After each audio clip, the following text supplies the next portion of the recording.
قرآن پاک نے کہا یہودیوں پہ اللہ نے ذلت مسلط کر دی ہے، یہ ذلیل ہے، ان کا کوئی دیش نہیں۔ یہ جہاں انہوں نے قبضہ کیا ہوا نا فلسطین میں، یہ قبضے کی جگہ ہے، اور ایک مٹھی بھر ملک ہے، شاید 60-70 لاکھ آبادی ہو اسرائیل کی۔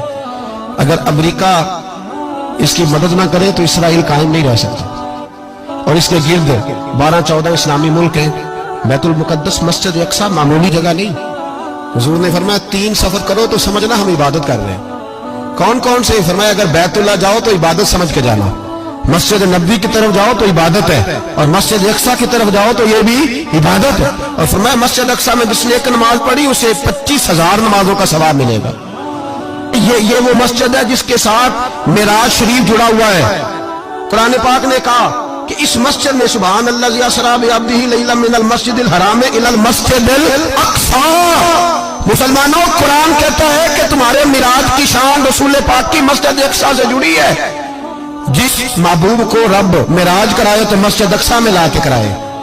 وہ جگہ معمولی جگہ ہے، وہ معمولی جگہ ہے مسجد اقصی۔ نبی پاک نے وہاں نبیوں کی امامت کرائی، 17 مہینے اس مسجد کی طرف منہ کر کے تیرے اور میرے رسول نے نمازیں پڑھی۔ چھوٹی جگہ ہے، اور پوری دنیا کا مسلمان اسے چاہیے شرم سے گڑ جائے۔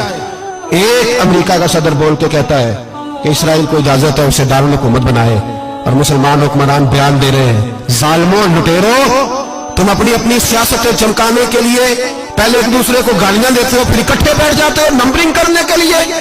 تم دین کے اس مسئلے میں سارے اکٹھے کیوں نہیں بیٹھے؟ سارے پاکستان کے سیاستدانوں کو، علماء اور مشائخ کو چاہیے تھا ایک پیٹ پہ اکٹھے ہوتے، اکٹھے بیٹھ کے ایک بیان ہی دے دیتے، ایک بات ہی کر دیتے۔ پھر میرا سلوٹ ہے ترکی کے صدر کو، پھر میرا سلوٹ ہے ترکی کے صدر کو۔ عجیب بات ہے نا کہ اس کے پاس ایٹمی طاقت آپ سے کمزور ہے، آپ کی تگڑی ہے۔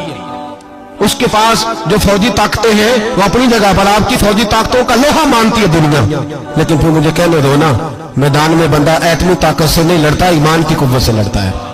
وہ بول اٹھا ہے نا، کیا کر لیا اس نے اپنی پارلیمنٹ سے خطاب کیا۔ اس نے بہت عرصہ پہلے کہا تھا مسجد اقصی میری خواب میں آئی تھی، اور رو کے کہتی تھی آئے مجھے کوئی صلاح الدین ایوبی کا ماننے والا، کوئی آئے مجھے بچائے۔ کہتے میری خواب میں آئی تھی اور روتی تھی، کہتی تھی کوئی آئے۔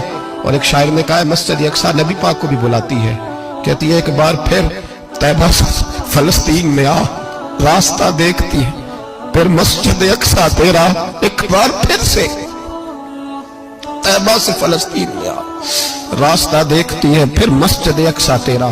کوئی بولا ہی نہیں اتنا مقدس مقام، چھوٹے چھوٹے بیان، اور کہیں اکٹھے ہو جاؤ، پیش گوئی کر رہا ہوں بڑی جلدی اس امریکہ کو لوگ ٹوٹتا ہوا دیکھیں گے، اس سے بکھرتا ہوا دیکھیں گے، اس سے لرزتا ہوا دیکھیں گے، اس لیے کہ مقابلے رب رسول سے اتنے آسان نہیں۔